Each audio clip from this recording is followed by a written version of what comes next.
me turn the screen. Okay. Let me turn the screen on here with the presentation and yeah. You see that? Yeah, I can see it. Okay, great. Jay's here. Did you see it pop up to admit Jay? I just admitted him. I didn't see him, but Jay's on. Mark, hey Jay. I have those numbers for you, but it's showing your cell is on satellite mode for some reason. Okay. Do you need them now? I can give it to you right this second. Just put it in the WhatsApp. Happening right now. Yeah. So John, are you going to have to let people in then? That's what I'm thinking. I just let Bob in. So I can do that. Hey Bob.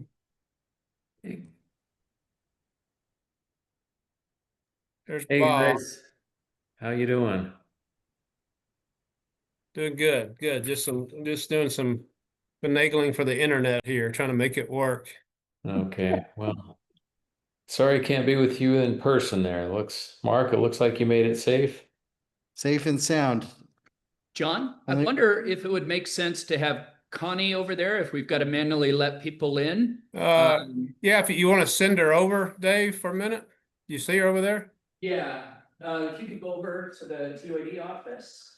We're sort of jimmy rigging things to make this work. Okay. But we have to let them in on John's computer. Oh, okay. For whatever reason, we can't hook into the internet here. Hey, Dave. Yeah, so. Mark, Yeah. you tell Connie to get my power cord from the table and bring over here with her for the computer. It should be right there. Okay. Yeah. Yep, we're grabbing that for you. Yeah, just to be on the safe side. Yep. Don't want to push our luck. We sound like we've already pushed it. Both of these, John? Yeah. Okay. Oh no, yeah, don't worry about that. Oh no, just the power. Just the black one? Yeah, just the black one. Yeah. Okay. Well, while we're doing that, if anybody wants to pick one. Maybe.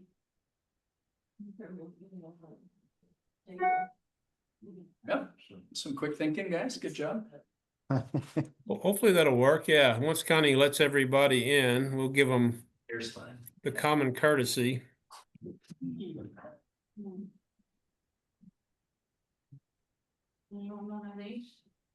Sure. Thank you. Share. We can share.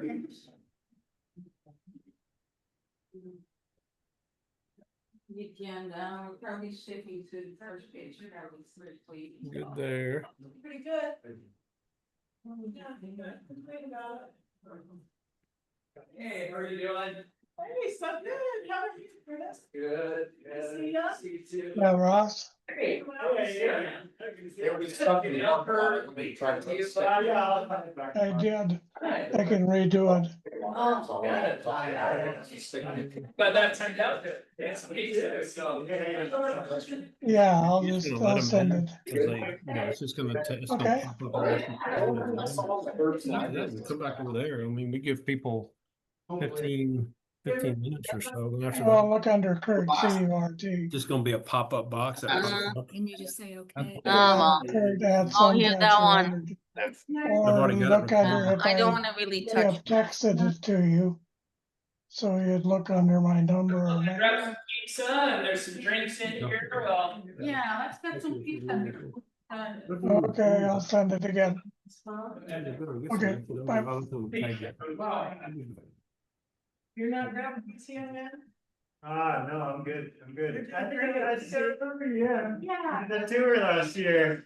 Yeah, good to see you again. Josh. Yes. Yeah, I remember we, Another line. So Josh is with the uranium mine, ISO Energy. Yeah. Roads. Yeah. Yeah, so Bob and I and Alexa did it for with Josh. Into the catacombs. Yeah. That's exciting. Yeah. How's everything going? It's going well. Yeah. Move forward, get something good, man. Yeah. Things are going good. Yeah.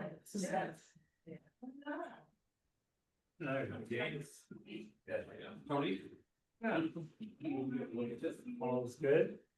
It keeps moving forward, so that's positive. Yeah. That's the folks there today, filling our well, motor fan. Oh, sure. It's always something. I'm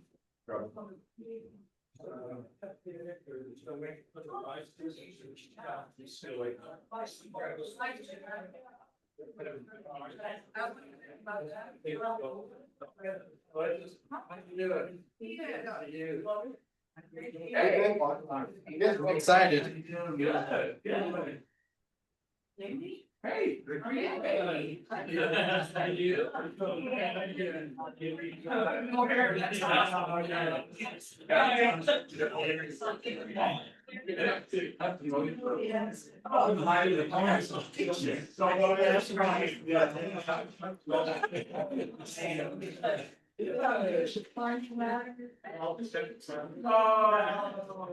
It looks so live, doesn't it?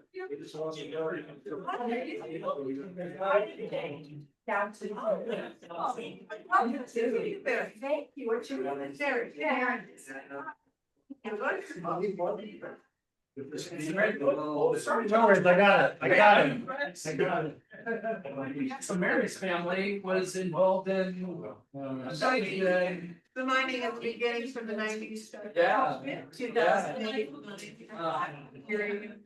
And her parents were, which company was that? US Energy. US Energy, yeah, yeah. Yeah. That's just how we listen, yeah, you know. But we're excited. Hey, Captain Tony, how you doing?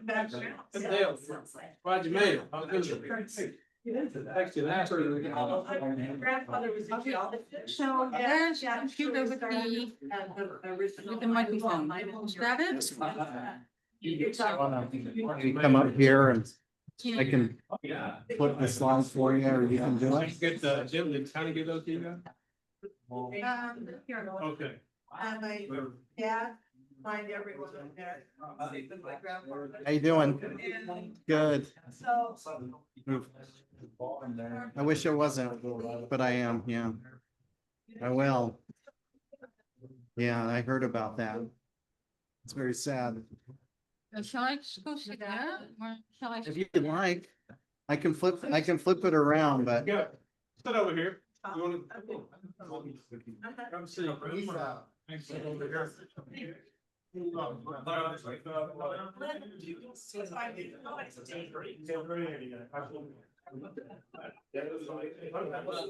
if you want, I can. I'm kind of worried that we do the same thing again. Yeah. Yeah. And just give me some sort of cue and.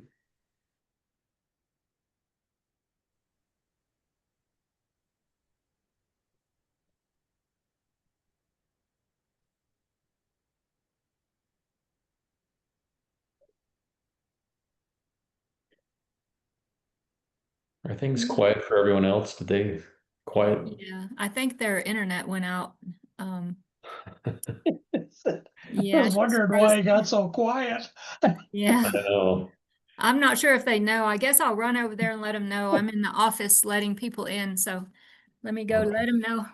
Great, thanks, Connie. Kurt, how are you?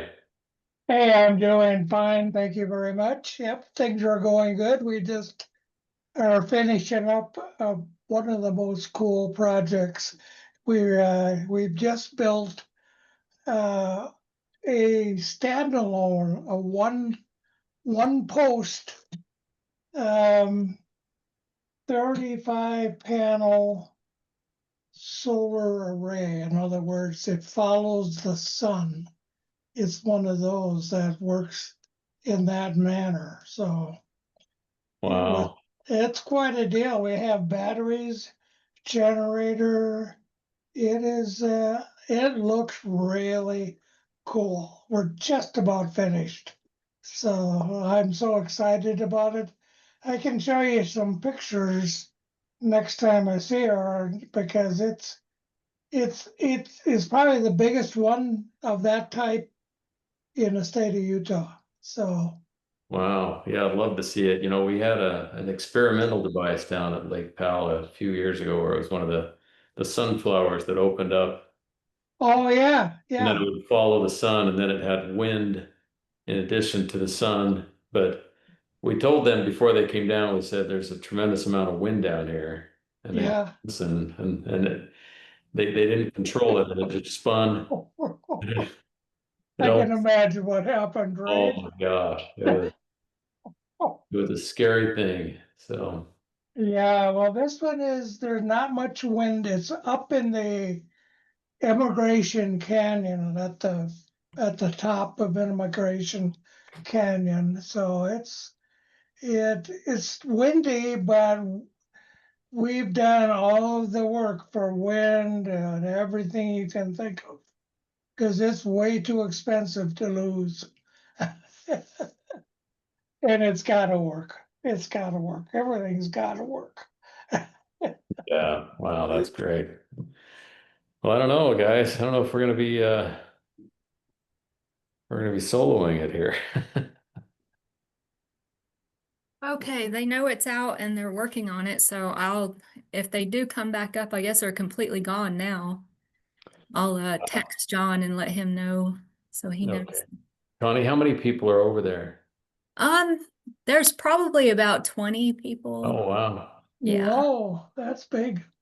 There's a Wow. lot of ATV people outside, so we should offer them pizza because we got like 6 pizzas and Yeah. I think they can possibly eat all all those pizzas. So Well, that's good. I mean, that's a good attendance from the residents. I didn't know that we'd get that many people coming in, so that's good. yeah, and some thought it was tomorrow for some reason, and John did send out the notice with the link, and um, maybe a few people will still join via Zoom. But yeah, it Wow. looks like a good turnout. It's pretty full in the little room in there, so hopefully Are they get they, in like are they people from the town that are there, you think? yeah, yeah. Yeah, we have a lady that John saw today, and she thought it was tomorrow, so she told someone else, and then Ricky's Oh, there that he used to work for NLP, and he works for the mine now, and yeah, a few people I recognize, but I'm not sure what their name are. We have a lot of people who have, second homes here, and they go back and forth a lot. So I know the names from, doing the billing and all that, but I don't know their faces. So, but they look vaguely familiar. You would Wow. think no one lives here until, 4th of July or something, and then it looks like everyone lives here. That'll come out of the woodwork. Yeah, Yeah. it's fun though. We love it. Excellent. So you're pretty close, but the internet's pretty strong where you are. You're in your office there, Connie, or? Yeah, and we use Basecamp's internet, so I'm not sure if it would reach over there. I'm assuming they're using the lodge internet, and maybe they have enough people at the lodge because of the rally that it's kind of pulling it down. I don't know if it works that way. I'm probably talking old school internet, but um, yeah, hopefully they get that back up. It's strange that it was working and now it's not. But I think it seems like, wasn't, and then it was, and now it's not again. So can they use the hotspot? I don't know how many computers they got. If their phone internet is working, they could use that as a hotspot let for me, each computer. yeah, 'Cause let me text John and let him know. Um, yeah, because I do that a lot because you never know where you're gonna be. right, yeah. Well, everyone might have to pile in this little office as a last resort. We have, room outside too, and the weather's really nice. It's probably 72 degrees right now, so. Yeah, Well, you this is could, the first rally I'm gonna be missing since their inception. So I Oh, just wow. feel a little bit of FOMO not being there. So Yeah, it's ramping up. There's rally people here already, and yeah, getting ready to go and should be awesome. No rain, no wind, so. Yeah, they said they have, I think, 100 registrants so far, so. Oh, wow. So John said they are heading to the lodge and will start again in a few. Tell all to hang on. So it sounds like it's going to be a few minutes if you guys need We're to here for the do show. anything else. Okay. Yeah. See what happens. Hopefully they get it going, but if not, I guess you'll get the transcript and AI notes and all that. So Well, I know Mark wanted to get away before it gets too dark, and he, is he headed back tonight? yeah, he Yes. came Oh, in and back the same day, so goodness. Okay. yeah, he was gonna go down with Dave, but Dave's staying for the beginning part of the rally, so he's just gonna go hang out on the lake tomorrow, I guess, so. Yeah. That's a long trip. Yeah, are the cows out now, Connie, do you know? They were starting to put those out Saturday. We were in Hanksville and they were starting to put them out. We saw like 5 cows and we saw some pens and stuff like that. So they may be out now because that was last weekend. And I hate that. It's so dangerous, it's just so. They have, I don't know if Kurt, they have an open range policy down there, and so it's then during the high season they don't have them out, but now it's when it's tailing off, they bring the cattle back. They bring them out. Unfortunately, they're black, so Yeah, they get run into a lot at night, huh? yeah, there's been a lot of accidents. Gosh. They usually keep little reflectors on their ears, so you usually try to keep to see if you. Yeah. Wow, really? You can see the ears when you do drive at night. That's all. You can see this black thing and then you see the kind of ear thing. Yeah. Okay. I guess the internet's back up because I had to let Mark back in the meeting. So There they are. okay. We should be seeing and hearing people soon. We have an old adage that more great things have been destroyed by AV than any other force in the universe. Yeah. So we're sorry about that. We've switched over here to the lobby. Okay. Well, we were The more signal is strong, so I think we're gonna be good. we were Get mainly lemons, you concerned make about you getting lemonade. out of there, Mark, before the cows get out, So that was our I main. know. That's what I'm worried about, but got here fine, only almost hit 2 cows, so we're good. Did you really see Oh, cows? there was a couple. I slowed down, but it was fine. We were just talking, they keep the reflector, they pin them to their ears because most of them are black. So just pay really close attention to that reflection. Yeah, here. You know, it's really funny. Back east, there's this island that you go camping on. It's on the beach, right off the beach, called Assateague, and it has ponies on it, wild ponies. So you Wow. hear them walking around, and they just roam everywhere. All over the island, and it's a big, very, very popular camping destination right on the ocean in Maryland. So maybe not cows, but little ponies. I would much rather have ponies than cows.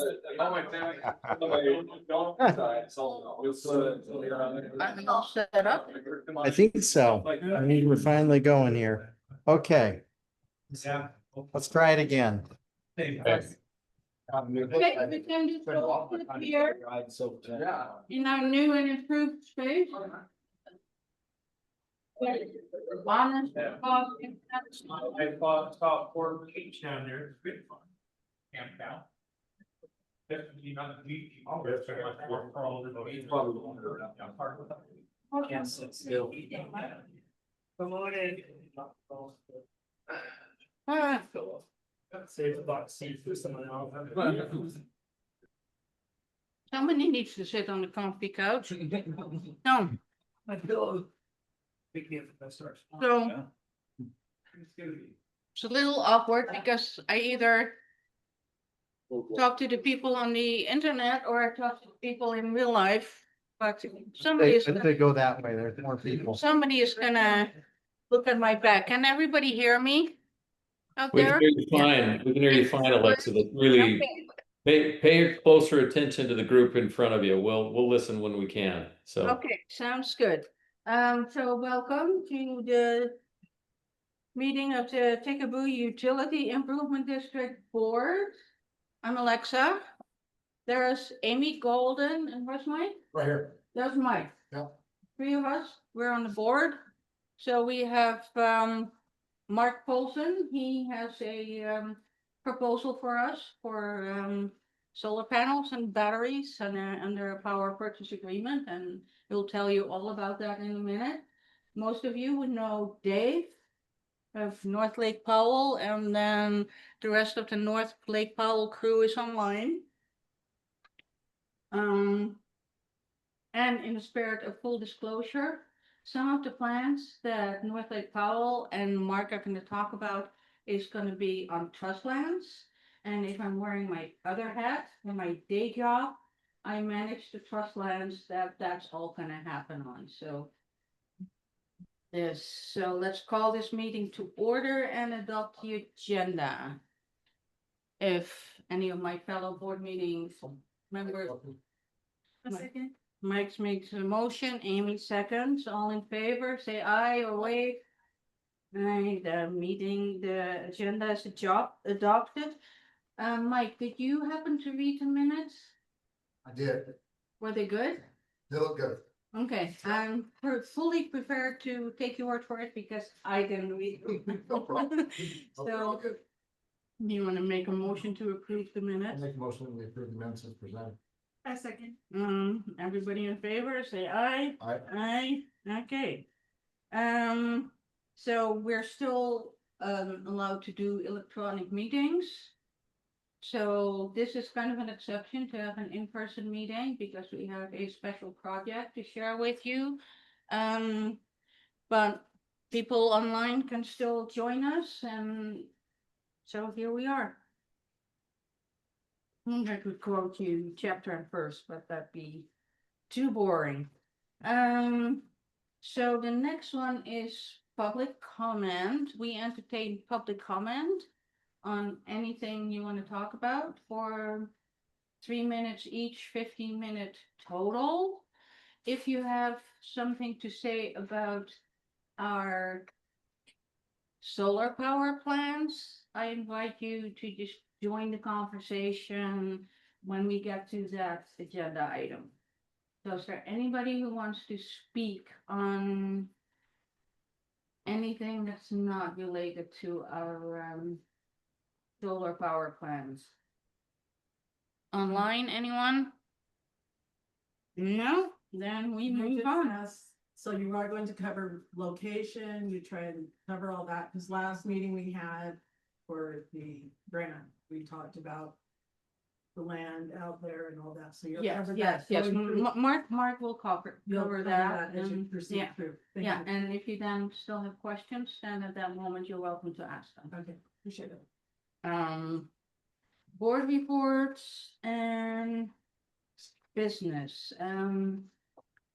Do Mike or Amy, do you have anything to report since the last board meeting? All we have done is work on this power purchase agreement, so we'll just do that all at the end. General manager report. John, all the exciting things happening in John's life. John, if you can come a little closer so that it gets caught on the, I'll do. All right. Yeah, see me too. As far as reports, most things are normal as they can be at Ticaboo. Speaking of, we're still working on insurance for number 2 that burned. So insurance is insurance. So we're keeping up with them weekly, and it's any day now. So I'm still putting pressure on those guys so we have options, so we know what we're getting paid. And as we talk about solar, that's one of the hazards of operating generators. You know, there's some luck involved, that one called fire, luckily self-extinguished. You know, obviously I'm in favor of solar for that reason. They got less moving parts, you know, no combustible fuels, batteries are gonna be off in a separate container. With extinguishers around them, so that's, you know, controlled at that point. But, we'll get more into that. Other than that, we're, you know, and what I'll tell you guys here, and I'll eventually send out an email to everybody. We're entering that time of the year, again, another case and plug for solar. Where we start getting reverse reactive feedback power. So you guys may see some flickers, you know, some brownouts. I've gotten intuitively better at kind of knowing when it's coming. It's usually when it's older, but it got me last week. We had one which was out of character, you know, for the pattern. So solar is designed to solve that. You know, generators only like to run at 60 hertz. They don't like really anything. They might go 1.1 to 1%, 59.9 hertz, but anything other than that, they don't like. Solar, you can dial those, you know, sine waves and harmonics with the inverters to be, you know, less picky about shutting things down. So that's good too. But other than that, yeah, things, you know, operationally, you know, are normal. It's just the daily part of it. You guys see, we've had a few folks come in with some new buildings in Clearington. So we've seen an uptick in interest in Ticaboo, you know, as well, with people coming in. The other thing that we'll put online for you guys is the draft budget. So our budget, you know, we're small enough. We don't see any really big changes. We don't copy a budget. That's not the proper thing to do, but it literally lines up. You know, expenses and revenues are almost dollar for dollar, you know, year to year. It's small enough, but this will be on the public notice site. You know, we'll go back and add some financials and the draft budget for you guys to look at, you know, at your convenience and study. And as always, if anybody has any questions, you know, call, stop by, email, you know, glad to cover this.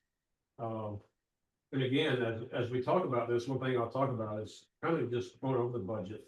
A little bit deceptive, but I want to explain this to everybody. Plant generator costs. So for the current year, we're showing $22,485. Last year, $85,000. You say, wow, that's great. You dropped 60,000. Well, not really. What's missing from that 22,485 is another 122,000 that was capitalized, and that's for items, you know, generator rebuilds, you know, major items that the accountant capitalize and spread them out. So really, if we added in, we'd be at about $150,000 in cost for generators this year.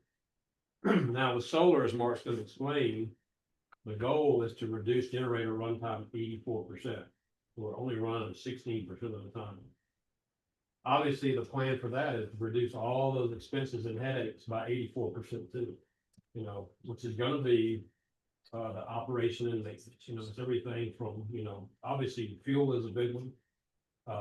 And I monitor fuel prices daily. We've done good on it this year, which is awesome. We had 240,000 budgeted. We're at 185.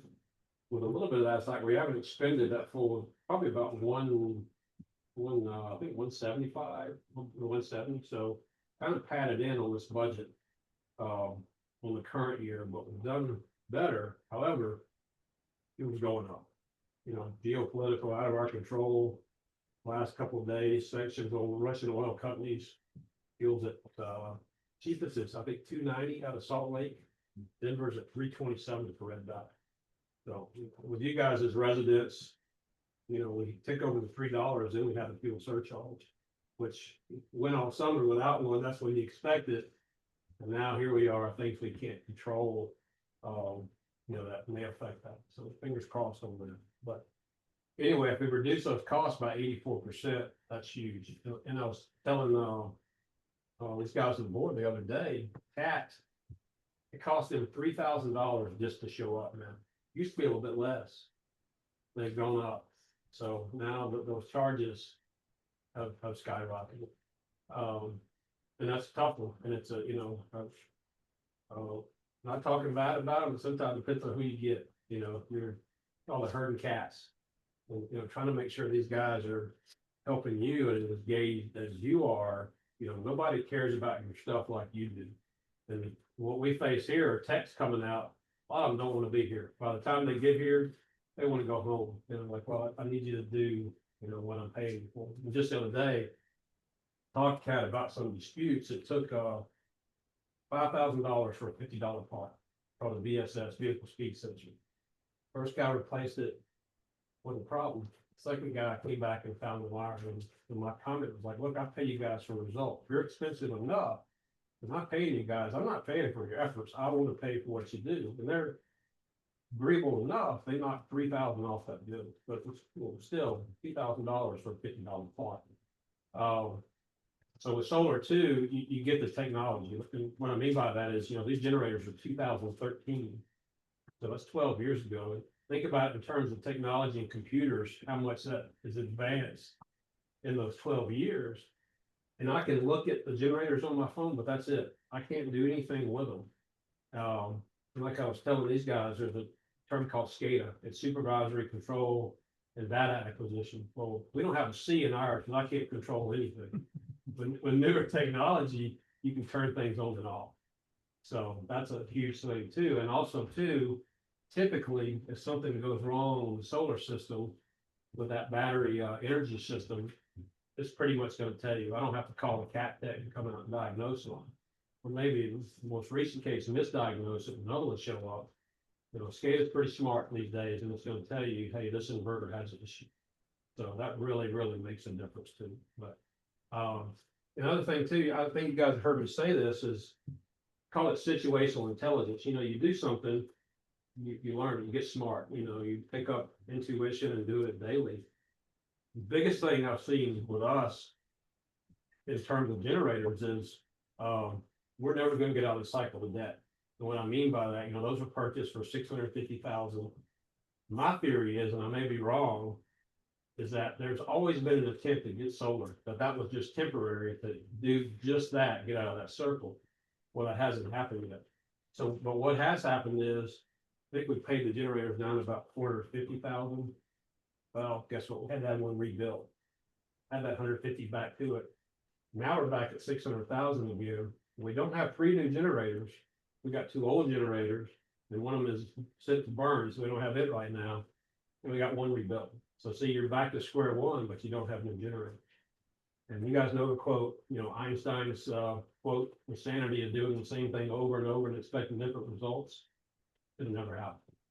We'll always be stuck in that. And for example, number 3, the one we had rebuilt, I put 5,000 hours on it since it's been rebuilt. It came back in March. Well, 15,000 hours away from being a rebuild.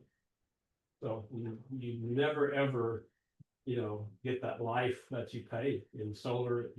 Every analysis looks like that. So anyway, you guys, Mark will expand on that. He's the expert here. So these guys are putting a lot of hard work, and we'll talk about, we've had a number of proposals come through.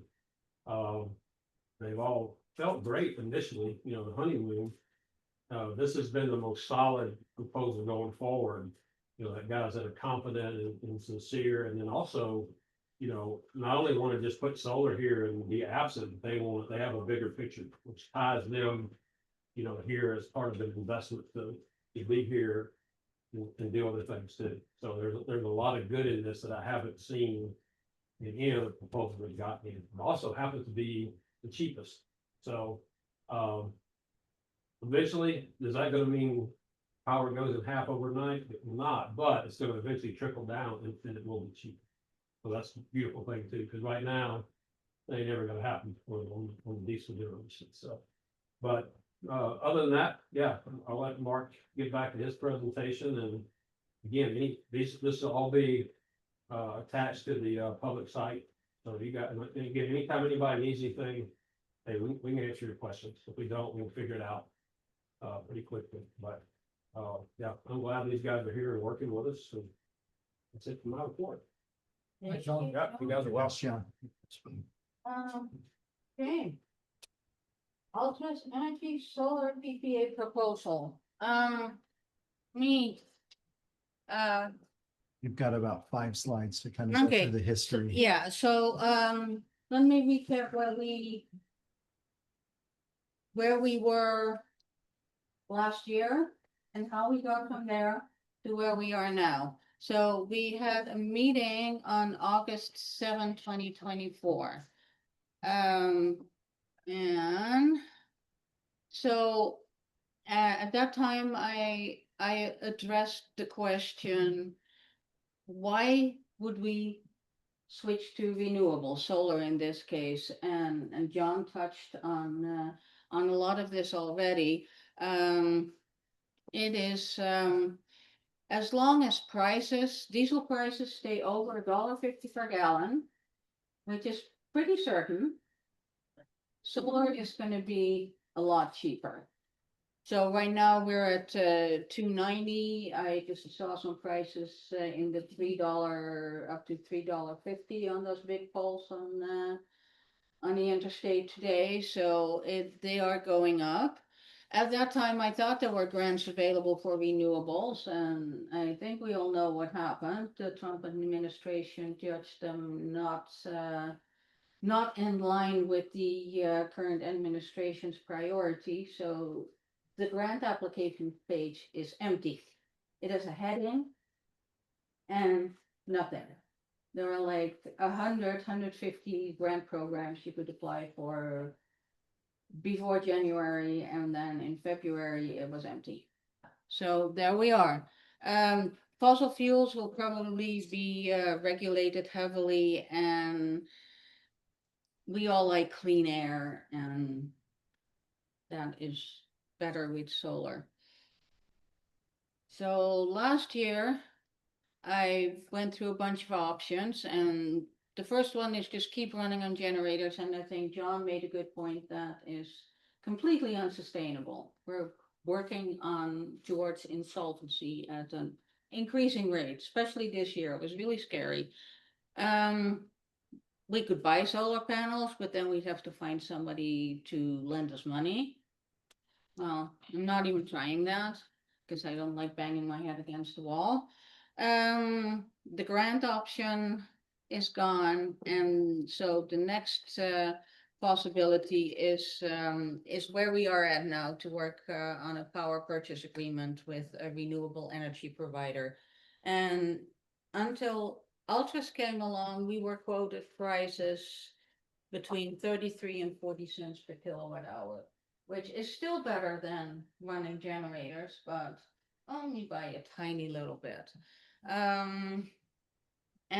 And we've seen the pattern. They'd come in and they say, oh, 15 cents per kilowatt hour. And then the reality of Ticaboo sunk in after a little prodding, and then they ended up in the 40-cent range.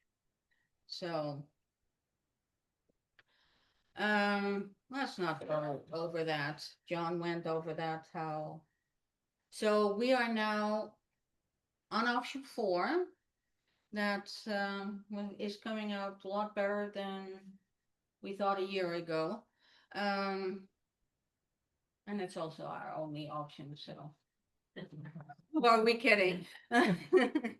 So we have talked to several providers. Altris is the 5th. So I've written up some information about who we talked to and what they offered, and we'll put that on the public notice, and that fulfills our requirement to have a competitive process before we enter into a contract with a provider. With a project like this, it's not feasible to just go write up specifications and let people do bids, because like I said, they are in Salt Lake City or in Denver or in Las Vegas, and they have no idea what they're going to find here. So whatever they write down in their initial offer is pretty useless. So we had in-depth conversation with 4 providers before we landed on Altris. And they had a bunch of different technologies, but let's just move on from there. So So I already ran quickly through all the entities that are working on this. And for phase one, it's strictly TUID and Altris. It's gonna be, we're working on a power purchase agreement that will bring great benefits to Ticaboo, regardless of what happens after that. There are very ambitious plans for the area in the making, and Mark and Dave will go into that a little bit.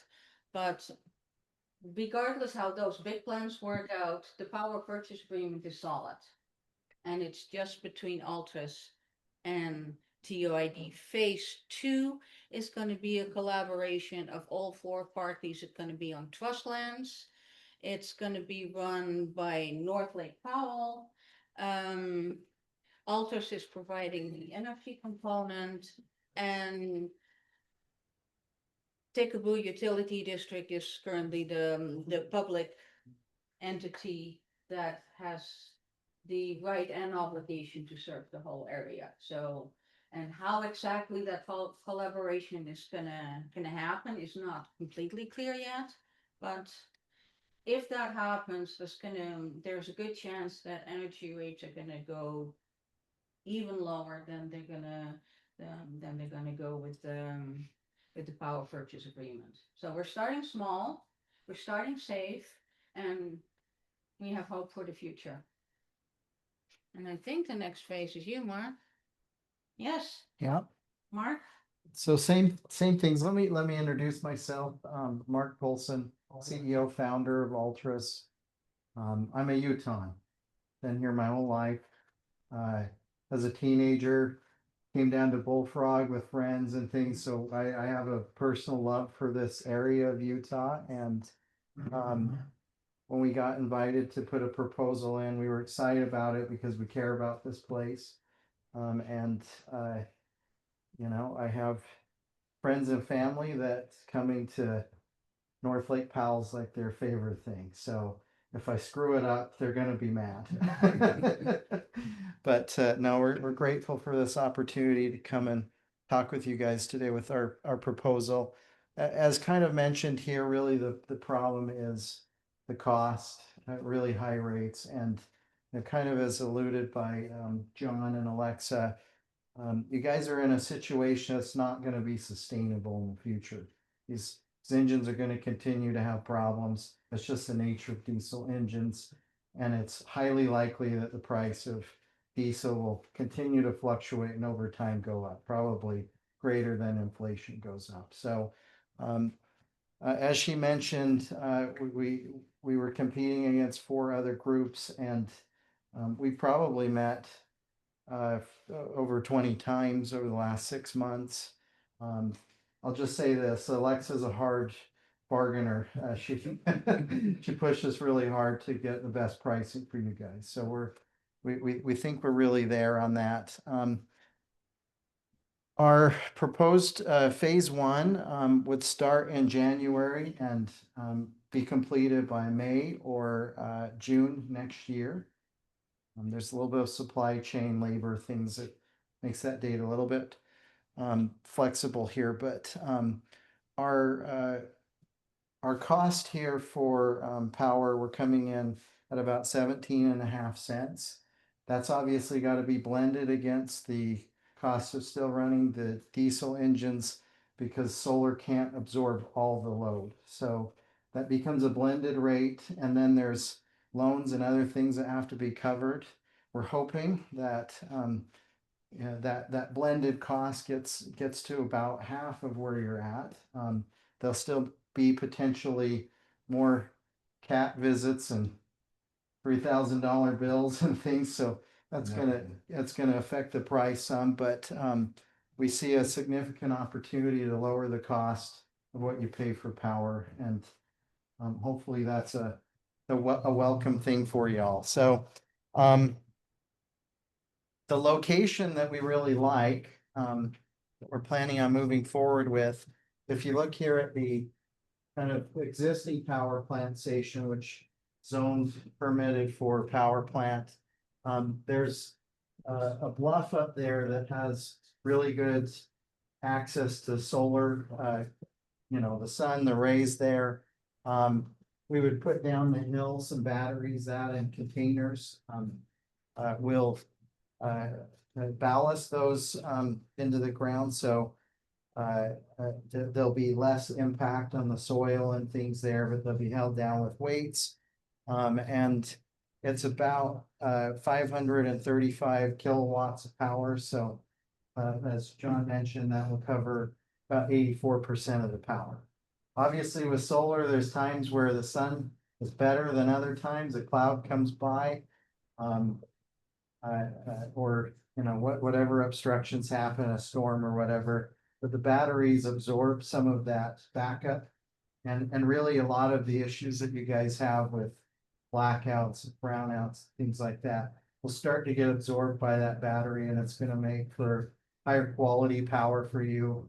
It'll improve the life of your utilities and your appliances and things like that. So that should save you money over time. We're going to turn this next part over to Dave to talk about the future development that's being considered. So a lot of you have met me and Bob before. For those of you who haven't, I'm Dave Curtis, one of the owners of North Lake Pell, and Bob Mitchell is the other one who's on with Zoom on us right now. Bob and I, since we became involved with Ticaboo and the region back in 2012, have been racking our brains about how do we create enough critical mass in the area to make it economically viable.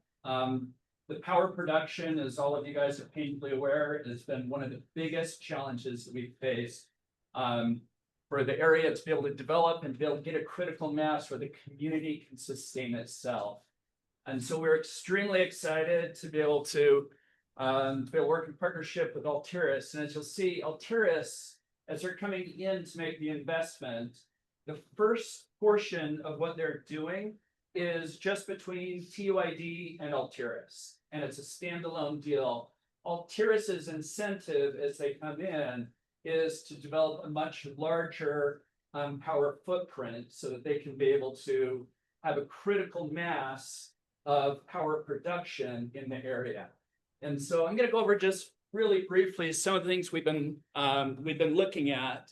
But basically, this is sort of the North Lake Pell region. And so areas in black are projects that we're currently working on right now. So Ticaboo, of course, offshore marina, and then the Tapestry project, which is down on the Burr Trail. These areas in yellow are national park projects, of course, Height, Bullfrog, and Hulls Crossing. And then these areas in blue are trust lands parcels. And so all of these parcels are the areas that have the potential to be of service by an expanded footprint of power production. And it's going to be critical for us to be able to try to put all of these pieces together to be able to lower rates in the area where it's on par with the rates that are being charged by Rocky Mountain, basically in the Salt Lake region. So that's the end objective as we've been working with Altris, is getting us to be to a point where we can be on par with the rest of the area. So these are, just, we can sort of cover through these briefly. Of course, Ticaboo, which you're all familiar with. Ticaboo, in the current platted state, there's 286 platted lots. Of course, most of those aren't developed out. The PUD that was approved by Garfield County basically sort of fills in the rest of the areas around. This is, the mobile home park or the Cove. This is the estates through here, the church, the lodge up through here. And so this is a plan that was approved out by Garfield County beginning of 2022 to be able to even, to get, and this creates a critical mass, in the community of Ticaboo. But then servicing that with power is something, if it's all on diesel generators, it's just adding another generator, another generator, another generator. The cost of production doesn't come down. The cost of production's still going to be pushing out at 50+ cents a kilowatt hour and increasing. So moving to renewables is extremely important. Yeah, down at offshore marina, one of our long-term or one of our medium-term objectives is we're working with Altris. We'll be able to expand the footprint and so that there can be a consolidated power production that could be able to service the whole region. And so one of the things that's been a challenge that TUID has faced is, you've got a very limited customer base that basically makes, that has to cover all the cost of production. Of course, down at offshore marina, we have the same issue. We're producing not quite as much power as Ticaboo produces, but it's close to it as far as consumption. And so the idea of being able to consolidate these things together to create a critical scale to bring the cost down for everyone and to be able to allow the whole area to hit a critical mass is important. And then, of course, the Tapestry project. And so the Tapestry project was also approved at the same time that the PUD was approved, or the planned unit development by Garfield County. That was the same time that the county also approved the planned unit development, or the PUD, down on Tapestry, which is about 1,000 acres down there. That's a lot of you probably saw the glamping that went in with Canada Goose in the spring, but this is roughly the PUD area of the 1,000 acres that's down there. And this is all in partnership with Utah Trust Lands. It's all Utah Trust Lands under a development lease, which is the same thing that's here in Ticaboo as well. The whole PUD is all part of a development lease with Utah Trust Lands. And then as this expands out, there's other areas that are Utah Trust Lands as well that help to develop this whole overall critical mass. And so there's some additional acreage, about another approximately about 800 acres or so over at Tapestry, 800 acres at Tapestry, as well as up here where the Maestroms used to live. We call it the Ticaboo North Parcel. Areas in there that are close enough that could all be serviced under one general power production facility. And the idea is to be able to get to the point that we're able to bring the power down lower than what we've been before. And as Mark will get into, some of their incentive in doing this is sort of a unique incentive, but we'll let Mark sort of dive out from there. Thanks, appreciate it. So it's like a double challenge here. The first challenge is, how do we help you guys with your current needs, get price down significantly? The secondary challenge that Dave and Bob threw at us was really a hard challenge, which is get pricing down to be competitive to what we see in Salt Lake. And that's a big deal. It's pretty hard for us to do that. Rocky Mountain Power is a big company that has a lot of infrastructure, a lot of money behind them. Now Warren Buffett's part of that. So it makes it difficult. Rocky Mountain Power is between in the 10 range to 11 range. It depends what part of the year it's in, because power demand changes a little bit there. So when we were thrown this problem, we were thinking, okay, how do we get to some economies of scale? If it's just a small little power plant, the price doesn't really go down that much. So one of the things that's happening right now, like it or not, this AI thing is here to stay. It's got a huge demand. And right now it's a pretty big part of the economy. There's a lot of money being spent there. So we started formulating a plan to put an AI data center here that we could lower the overall cost of power based off what the AI data center pays for power, getting the rate down for everyone on this. And it will also open up a number of actually pretty high paying jobs. So there'll be some economic benefit here. And that's an incomplete version and plan right now. That's the rough draft of it. The first part that we talked about is happening regardless. Like PPA is getting close to being contractually executed. Obviously, that's where we're here to make sure you guys are okay with that. The second phase is a partnership with TUID, and it's working through a lot of logistics to do something bigger than that. We're very cognizant of making sure your community looks nice and is well taken care of and planned. That's a lot what NLP is working on. If we move forward with this second phase, we would try to find a pretty remote place where it looked like a warehouse and there'll be some power infrastructure around that. It's not going to be like this thing up, the solar thing. It's not going to be something you're going to see on top of a mountain. We'll find a place that's less visually obstructive. So some of the things that were thrown at us is just this is kind of just a generalized statement. This is something that Alexa said. That cities have a choice. The choice is, do you grow and prosper or do you not? And the vision here is to grow this area with North Lake Powell development. Our hope really driving price down that much is this puts more money in your pocket. It should increase the value of your property and land. There's other things that are needed in a community like this. Obviously, you can argue and tell me not, but additional power helps bring healthcare here, brings other amenities, it brings some commerce, and we hope an overall improved lifestyle here. So those are things that you want to be an active part in, just making sure it's going the direction you want. But on our side, the power part of that helps facilitate that. We have a thing we say where electrical power equals prosperity. And you can really see that around the world. There's places like Africa that get stuck economically because they just don't have power. So part of what will help your power infrastructure here is the community would lay a whole new grid.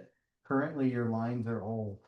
There's some parts that are actually dangerous. So a lot of that needs to be upgraded. That will make a safer kind of grid and power system for you guys. And we think that's a good thing. So as I mentioned,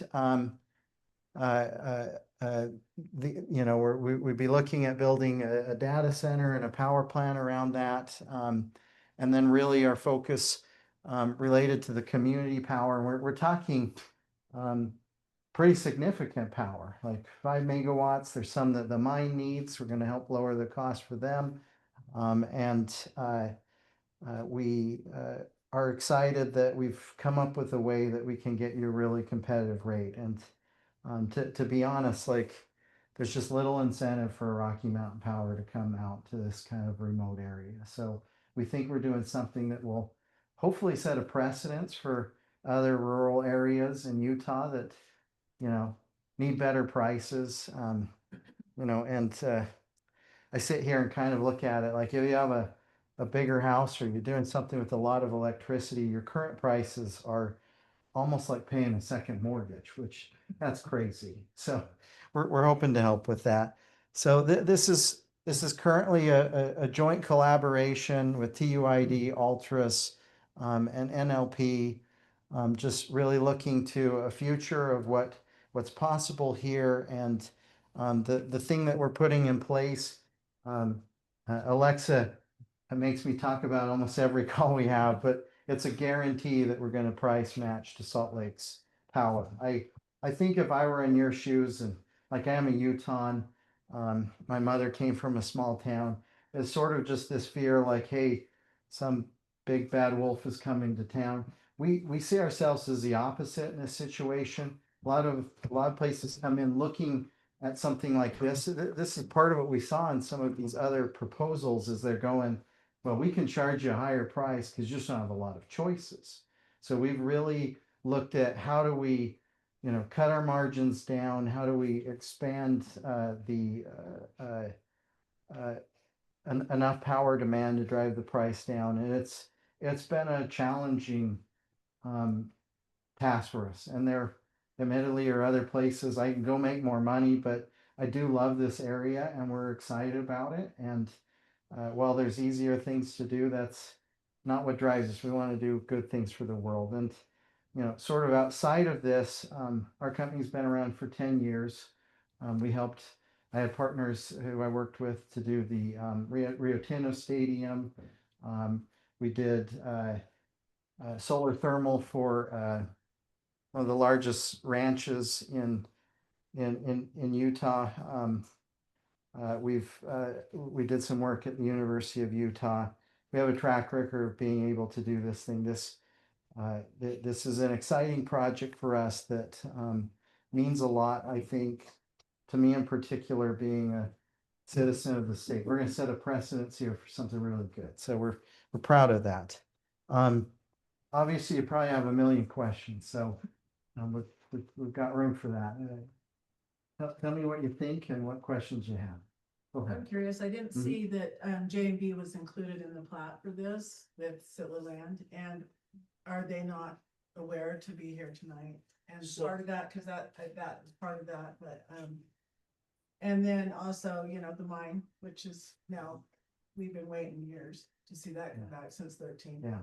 And of course, with our high utility rates. Yeah. And now with the AI, how exactly will that come in to help us as citizens? Because it seems that that's just a benefit financial for corporate. Yeah, so lots of great questions. We've had some interaction with the mine. They're excited about having.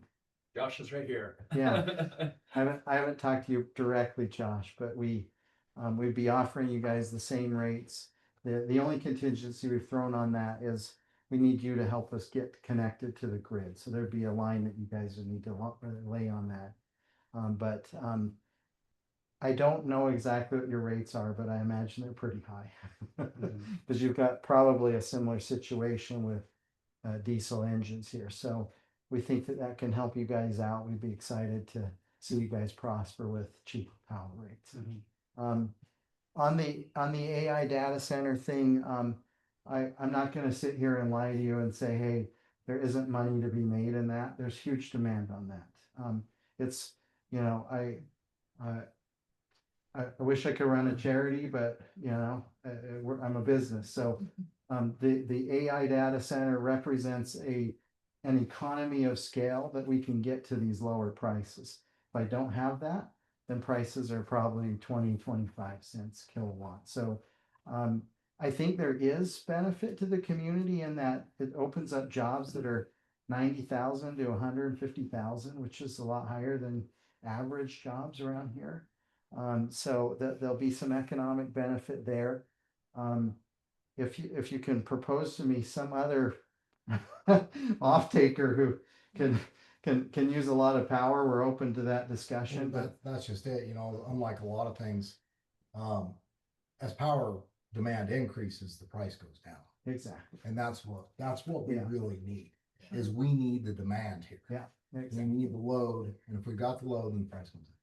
So Yeah. That's gonna really come together. Yeah. I don't want to talk for you, but to some extent, the profitability of the data center gives the financial room to offer lower rates to the community. So it's kind of, because there is huge profit in data center, which, like, if you skim a little bit off the top, then you can use that to provide power for the area. So That's exactly kind of how.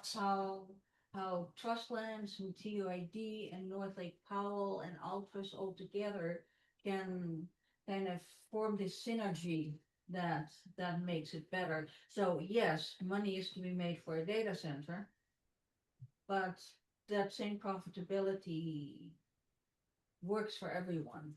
Because once there's money, always from one source, there's often lots of money going everywhere in jobs, in viability, in new construction, in cheaper power, and probably in more ways than I can think of right now. So I can address the JP as well. So Bob's met with Bill Wells a couple of times. Okay. And talking about ways that we could be able to work around this. Obviously, this public meeting is just Altris and TUID because it's phase one and doesn't impact offshore, doesn't impact JMB. It only impacts just, Phase you know, one. the community of Ticaboo and stuff, but we have been in communication with Bill. And our lines then are.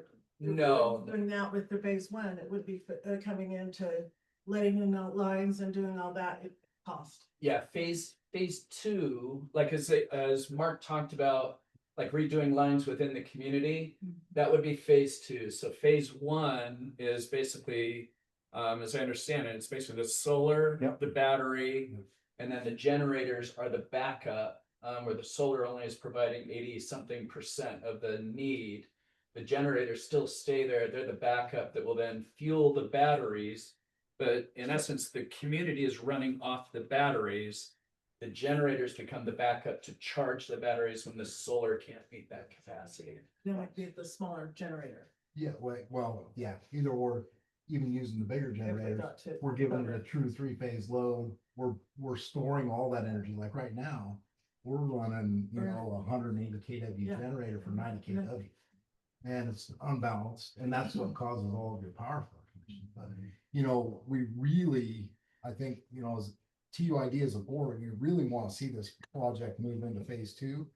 But we built in protections there too, to where if phase two doesn't happen, we just keep with phase one and we're still, you know, lowering these rates as low as we can.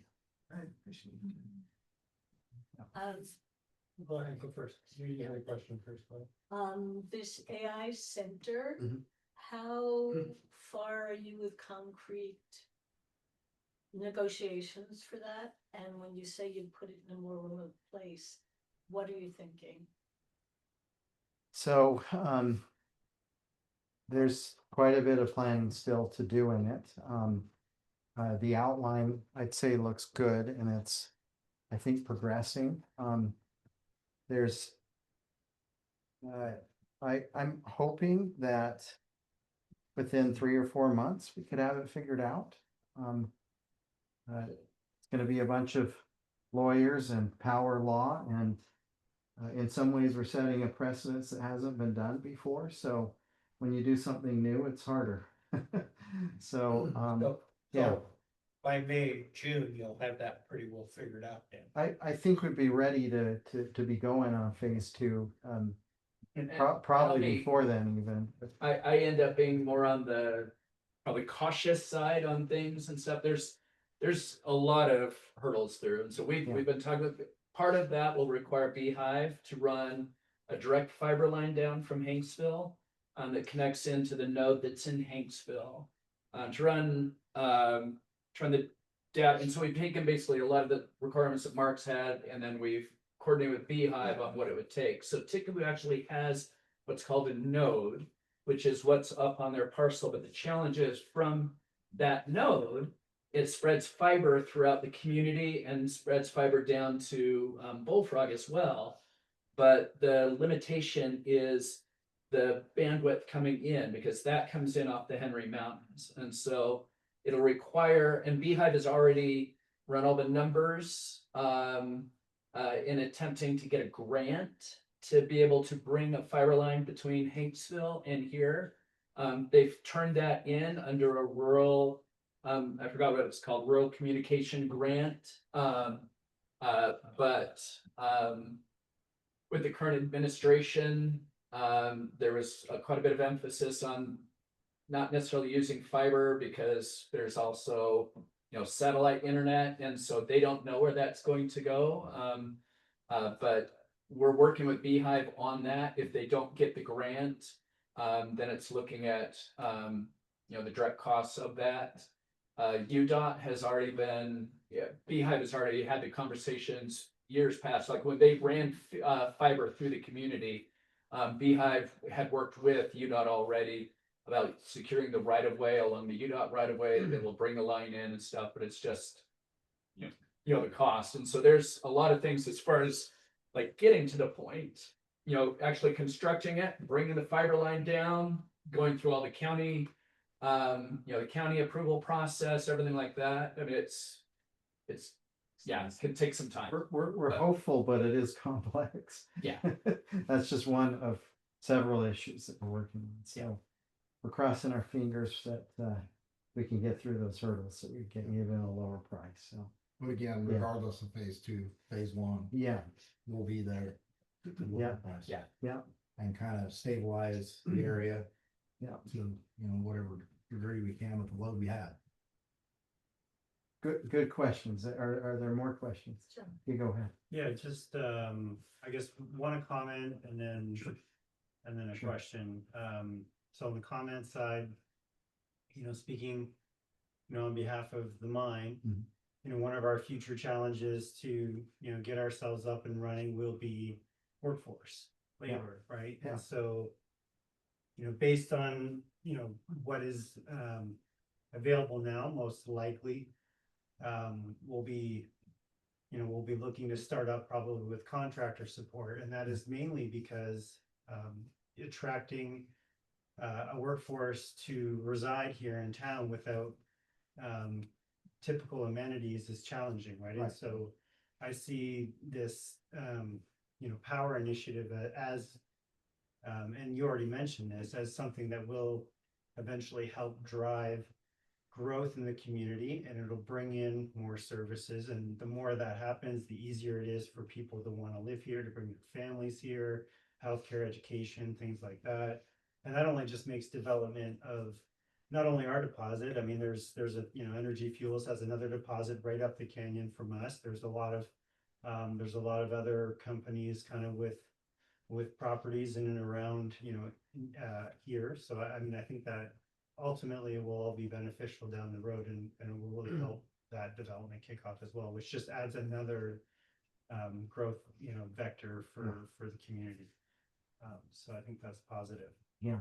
And certainly, we do want to be involved in discussing how we can potentially benefit for as well from the power situation. The question is for, and I know it's a concept, it's early stage, obviously you're evaluating some things on this data center thing, but how interested is a data center company in putting a data center here? I'm more just thinking like, the data centers generate a lot of heat, cooling is very important.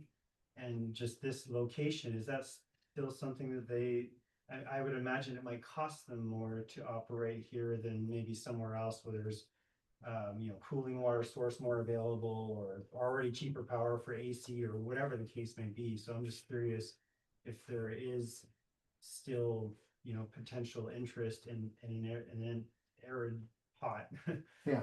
location like this for a data center. So that's a great question, and obviously you understand some of the factors that are involved in this. Right now, there's almost $1 trillion being spent on data centers, and their biggest problem is power. So if we have power, the next generation of data centers is much more efficient on water usage. Some of them have systems where literally like the fluids circulate and you don't have to keep adding water in that. We're very cognizant that this is not a lush forest or something where there's a bunch of water. So the data center tent is also cognizant of that, and can work within the parameters that are here. Part of power too that I imagine will be used is to actually pull water from air and some other things. Bob and Dave have some visionary kind of ideas on how we can generate more water out here. All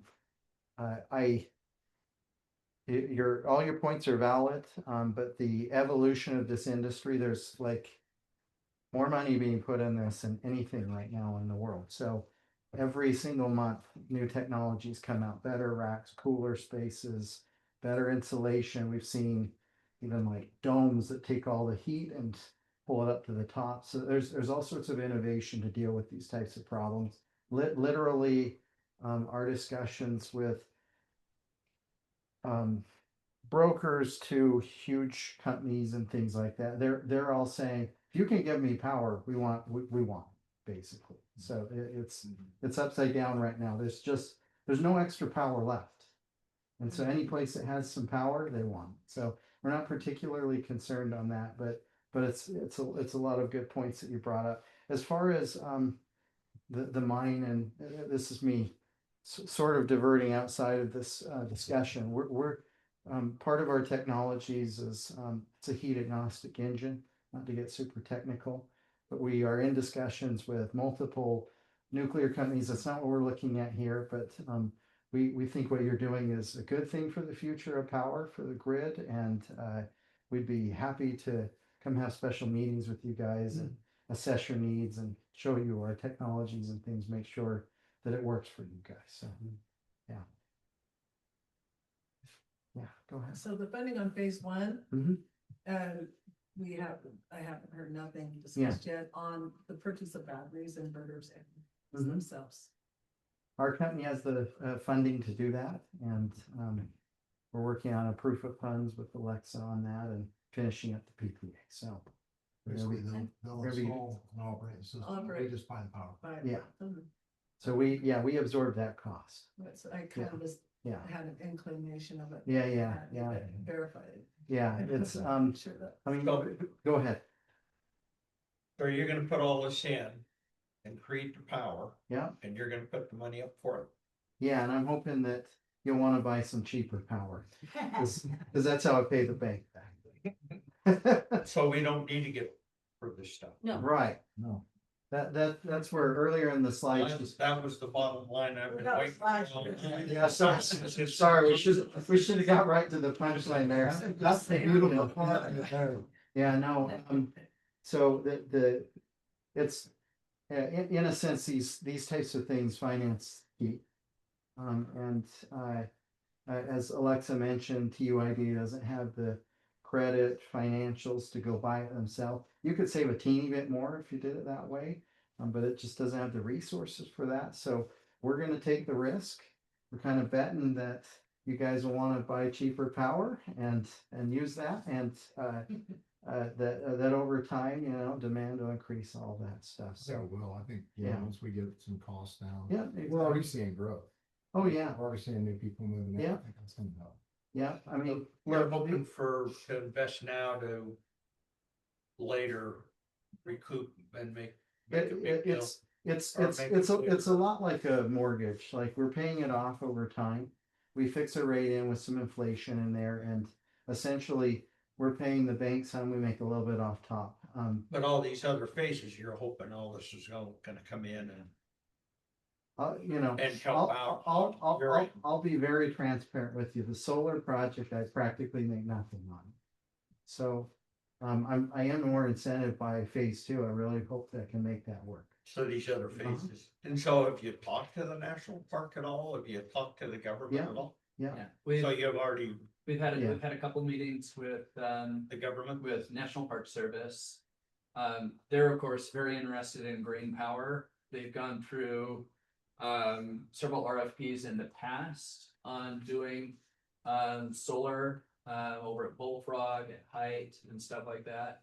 And so we've talked, and they're extremely interested from National Park side. Well, I can't speak for them, but in essence, we would bring power To that, right to the border, and then from there they would They go would take on. it. And so they're very interested. okay. Yeah. Great questions. What else? Anything else? I got one comment, Mark, you touched on it briefly with the data center.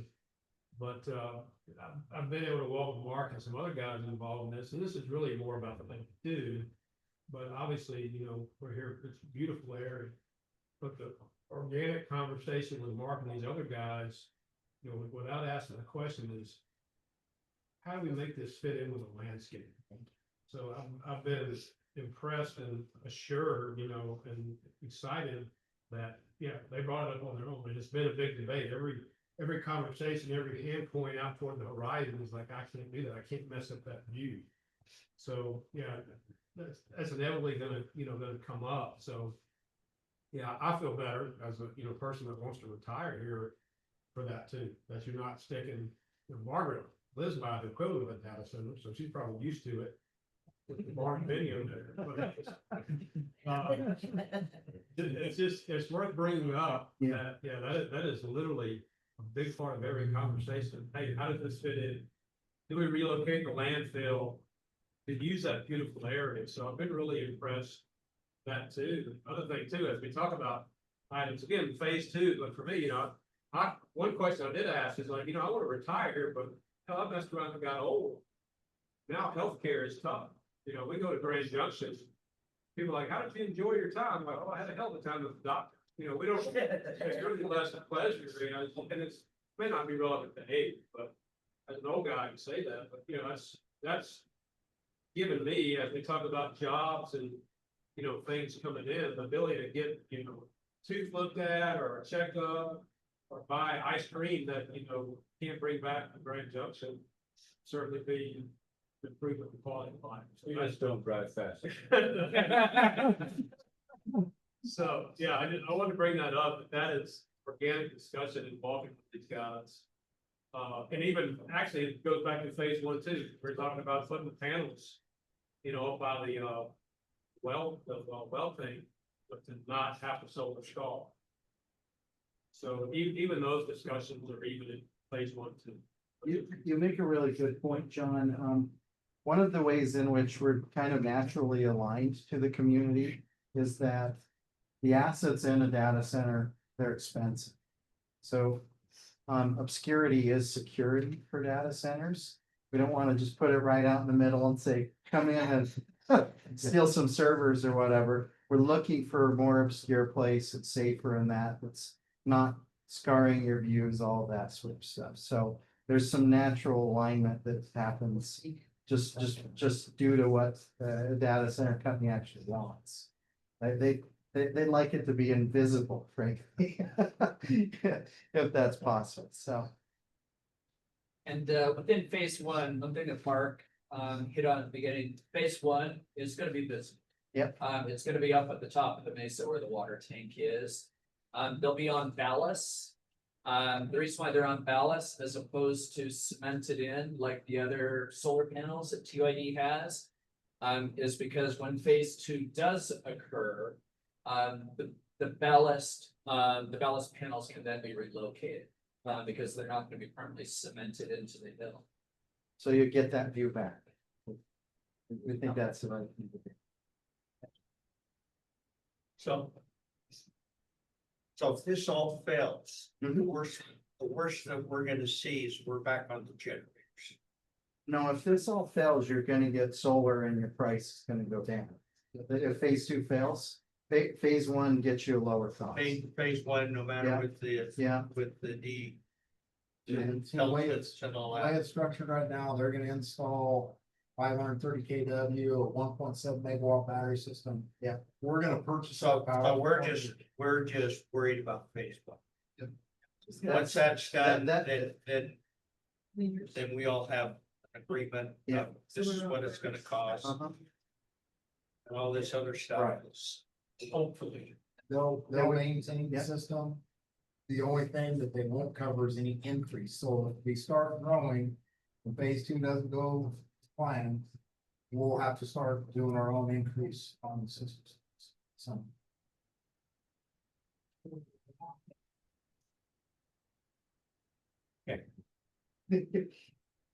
Well, I just hear all this other stuff. Okay, if all this other stuff fell, then they go back Sure. on. That was our biggest concern. This is honestly half the discussion. Alexa brings this up constantly, like, hey, Mark, if you can't pull off phase two, we want to make sure that phase one is very productive for the community. And that's probably been 90% of our focus up to this point, is making sure that that's a solid. That's exactly where we started. Now we're gonna kind of. Well, look to the these future. other phases could be kind of fluid, adjust as needed. With Well, phase- everything in the phase future. two is a lot more complicated, Yeah. That's so what I mean. it Yeah. takes more entities and more contracts and more plans to bring that all together, so you can't do that overnight. The PPA is the power purchase agreement is almost standard, it's fairly simple. And you buy the batteries, you buy the panels, and you pump it It's out. been done.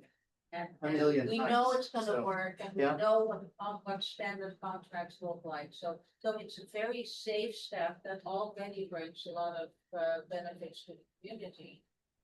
And if nothing happens, we've been talking about making this a contract that works for both parties in the long term. Like if phase 2 doesn't happen, the TUID doesn't feel screwed, that the community doesn't feel screwed, and then Mark doesn't feel screwed. So we've tried to balance that if this is the only thing that happens, it'll work for everyone for the next 20-25 years. I feel like I've kind of taken a haircut, you can see that. I'm not We've kidding. done much more profitable solar projects than this one, but that's a. Well, that's what you keep saying, and Yeah. that's kind of what worries me. You got more profitable places, other places, and I'm going, okay.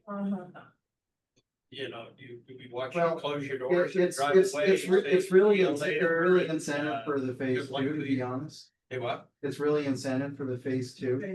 I mean, look, I if can I see was it. just I standard can capitalist, see what I you're would have at. come in 1 penny less than the other guys.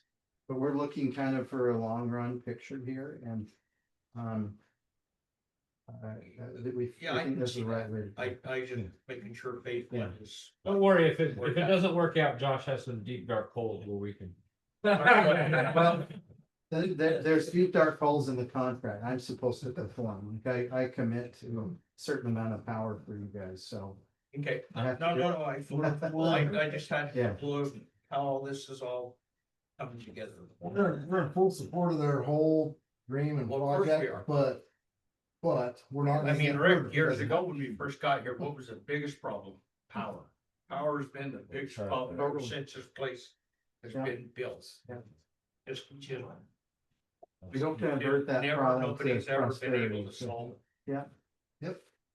Reason still the way it is. yeah. I just need It's seen many generators. many And different. generate. So I imagine you come up with other questions. That's great. Please feel free to reach out to Alexa to connect to us.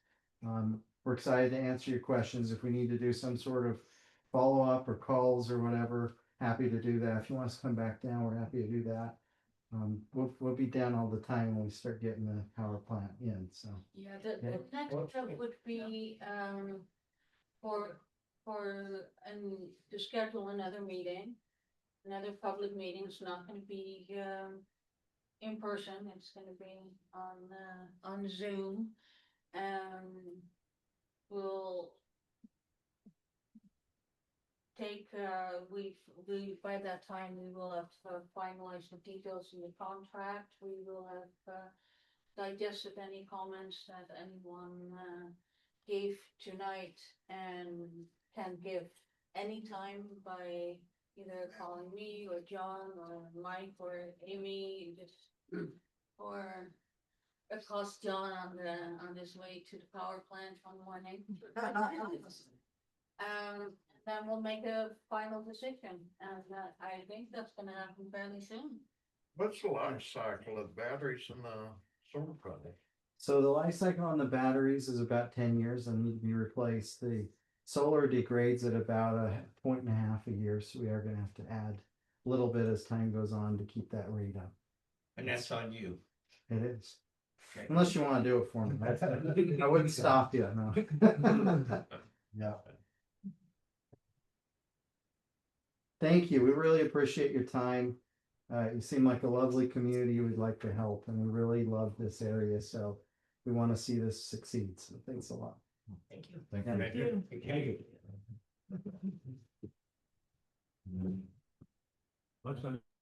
Yeah, question for you guys. This is a formal TOD board meeting. We need to formally adjourn.